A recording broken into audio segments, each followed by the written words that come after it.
Hi guys! Welcome to my video on the top 10 most overrated games of all time.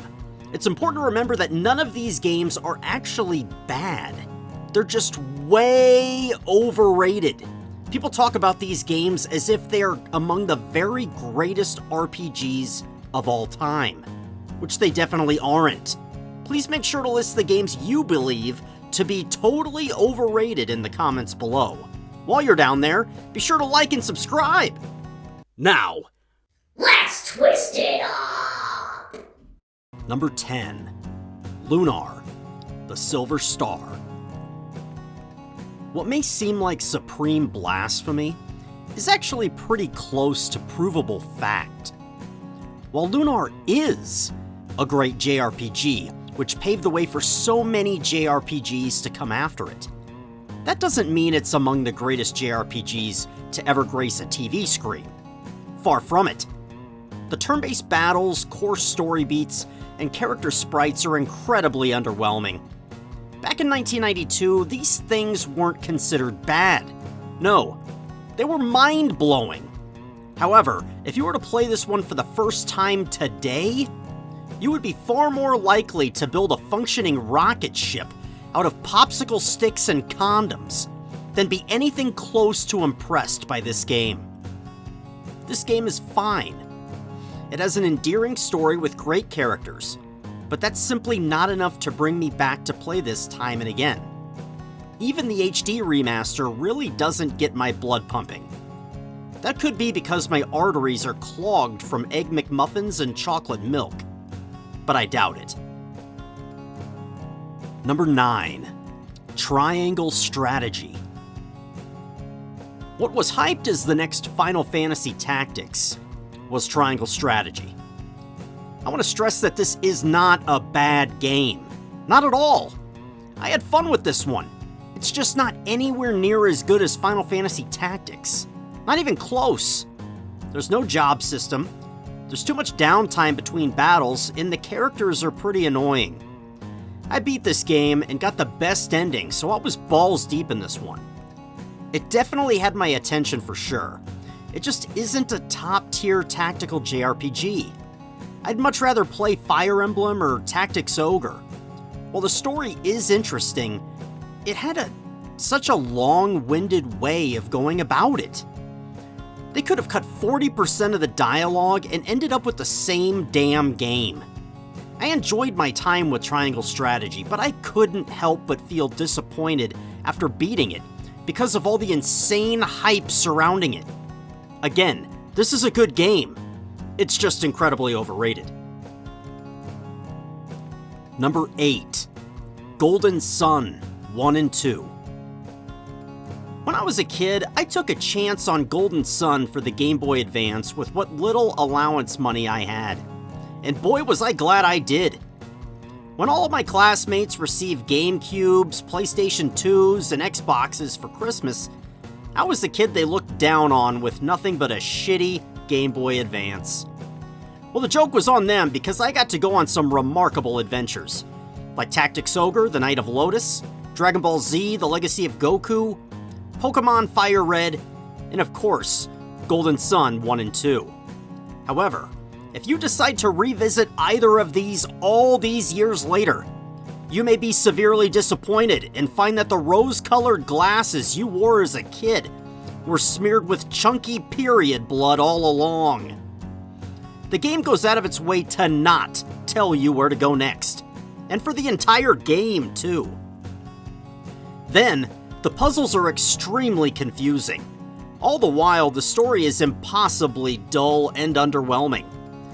The characters also talk in this weird Charlie Brown teacher style, where there's an annoying babble sound every single time someone speaks. It's infuriating. While I want to have the volume turned up to enjoy what is a great soundtrack, I'm unable to. Because if I hear that goddamn Charlie Brown babble one more time, I might poison a fucking well in some remote village. These games are fine, but that's all they are. Fine. Number 7. I Am Setsuna. At first glance, this game looks really good.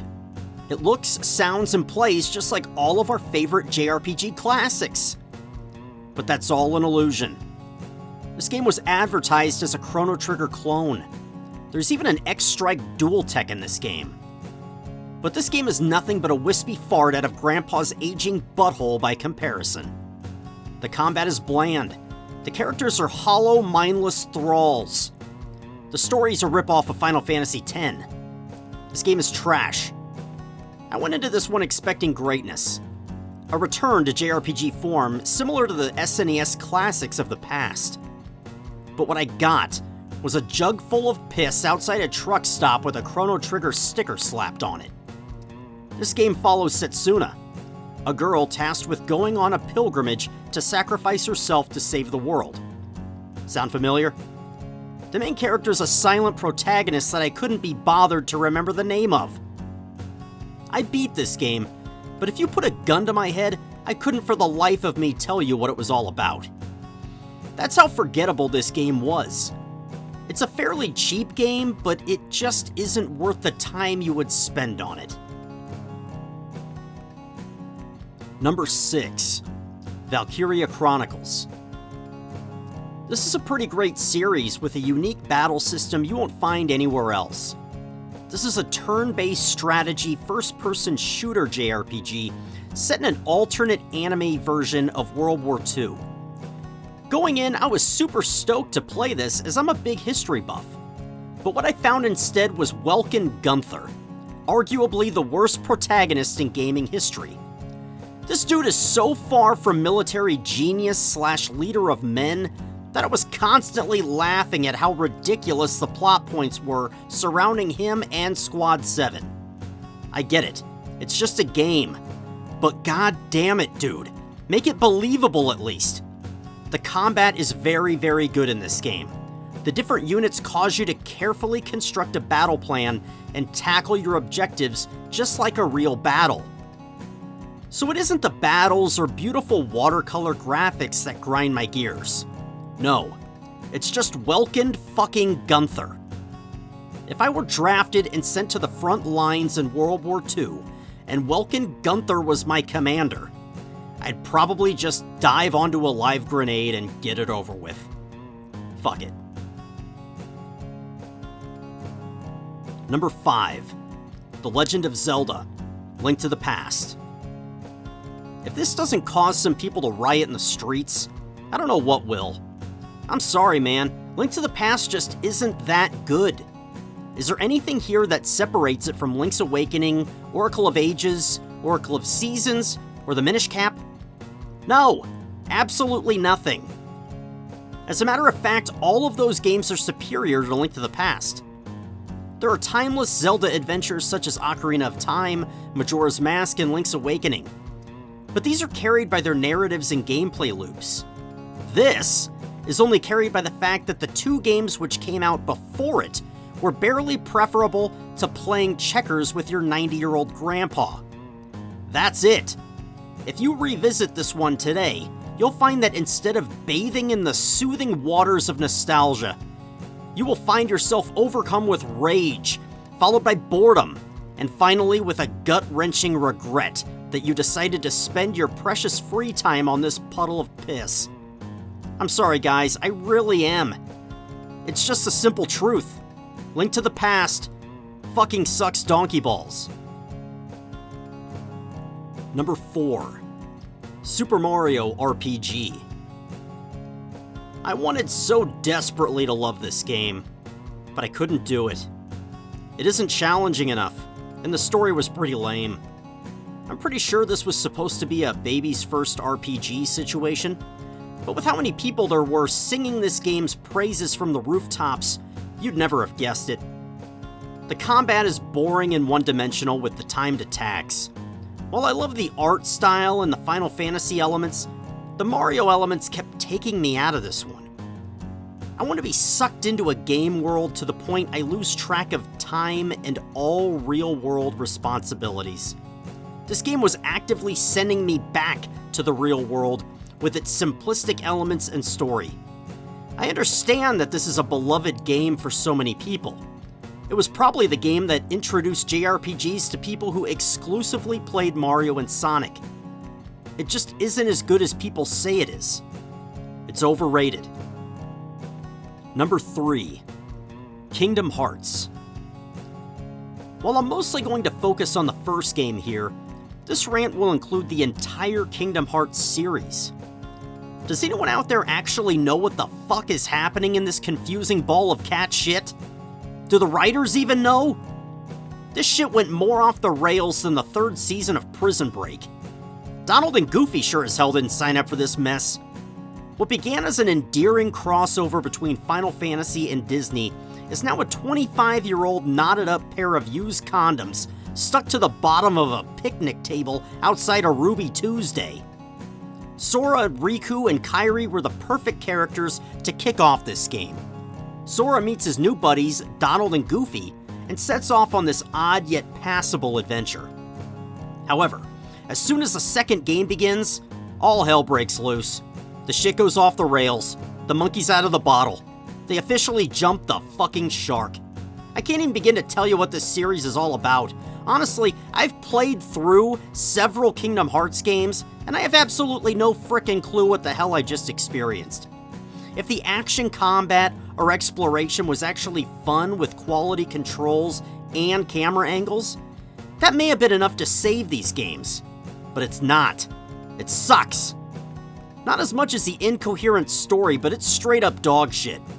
There might be a video somewhere out there explaining the entirety of the Kingdom Hearts lore, but I wouldn't trust it.